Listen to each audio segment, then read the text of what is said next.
What started as a few airmen bonding over their love of video games has turned into an Air Force-sanctioned program. During an industry conference earlier in Chicago, I spoke with one of the founders of Air Force Gaming, Zach Baumann. Zach, welcome to the program. Thank you. Thank you.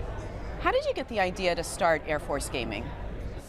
Well, I'll just say I'm a gamer, and I grew up with my mom yelling at me, to get in the van for church. Wasn't ready to get off whatever I was playing. And as I've grown up, I always just thought, man, those were great times. I made great friends. I had great experiences. I played outside as well, but I just loved gaming. And then I went to grad school a couple years ago, and I did a project on gaming, the industry and where it's at now. And I was kind of very reminiscent as I did that project. And it really opened my eyes and said, wow, this industry has not gone anywhere. It's booming. And I said, what's the Air Force doing about this? And so right about that time, I found a friend on LinkedIn who had Air Force Gaming in his profile. And at that time, it was somewhat of just an idea. And so we connected very quickly. I said, hey, I want in whatever you're doing. And from there, he had kind of the very early rumblings of a community and approaching gaming in the Air Force simply to connect people. And we saw the hole that wasn't there. And so, yeah, we said, hey, okay. There's other people that are interested in this. The internet helped us find more people, LinkedIn, Facebook. And yeah, once we started kind of the Discord, which is kind of like Slack for gamers, the word kind of spread, and it continued to spread. So tell me about the demographics of the people that are participating. I would assume they're mostly young people. Yeah, that's the thing, and mostly young people, but for those that are older, it's been very cool. There are chiefs, in the Discord.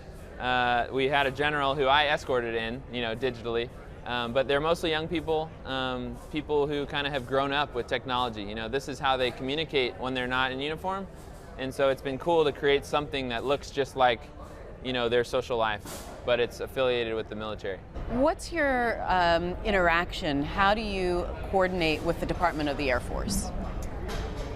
Yeah, so we were all volunteers, we were all grassroots in the early days, just spending our own time and resources to create something for airmen and guardians to connect on and share, the love of gaming with. But I think it was the November of 2020, the Air Force kind of relaunched us, and they took our old rickety vehicle and they bought us a new one and let us keep a set of keys. And so that's kind of how I would describe it. There's a few core members who actually work their day jobs to facilitate a lot of the programming, but the majority are actually just still volunteers, and they will continue to be. It's just the model that we found works great. People want to be the community manager of this game, or they want to work on marketing stuff, and so it's exciting to have something outside of your normal job. So the talk that you're giving at this conference is called Leveraging the Power of Play to Unlock Ourselves, Our Teams, and Our Missions. First, what do you mean by unlocking ourselves? Yeah, I think we all work too much, and Air Force Gaming started as a crazy idea because we would meet with high up government folks and they'd say, okay, what's your vision, mission? Say, we just want to connect people. And often that was like not quite enough, it's maybe not quantitatively captured enough, and so, but we pushed with that. And it's been amazing to actually see that emerge as the core mission still. And then we've seen all these byproducts without having to focus on them. When you talk about recruiting, you talk about talent management, and even just motivation and job interest. I think that's what I mean when you're having fun and doing what you love. Actually, that makes a great worker, a great service member. I did want to ask you a little bit more about the impact that you're actually seeing. What feedback are you getting? Yeah, I mean, I've got tons of new friends now through that community of all different skill sets, because the Air Force and I work in my day job to farm out people in their different job specialties, but we don't always get that right. And so someone might be a defender, a security forces who loves marketing. They wish they were public affairs. We've got blogs and guest writers who, come under the mentorship of real public affairs folks, and we post Air Force-wide articles, from cops, And so there's some little early use cases of what talent management could kind of look like in the future that's a little more flexible and a little more malleable to what we need and what people want. You also talk about gaming creating connections across rank. How does that work?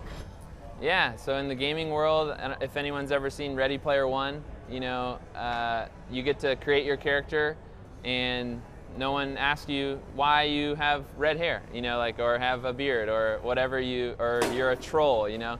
There's no, it's just, oh, that's them. That's fully them. And from the outside, it looks like we're being artificial when we create these characters, but I actually think it's the flip. We're our full self. We're who we want to be, and I think that's really important, and it's not questioned or judged. So I think, yeah, without rank, you've got little airmen asking questions, you know, young airmen, I should say.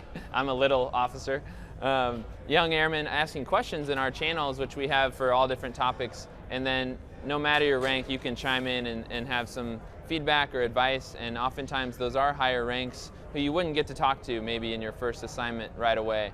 So yeah, the power of the internet, a lot of people bag on the anonymity, but I think there's a side to it that's actually really cool. You know, I wonder what you think about any downsides to so much gaming. Yeah, I mean, like anything. There's, you know, if I eat too many sugar cookies, I'm gonna have a stomachache and maybe not sleep so well. Someone asked me at a different conference after one of my talks and said, hey, my airman, you know, is up all night drinking Mountain Dews, you know, the classic story. I'm like, sounds like you need to have a feedback session.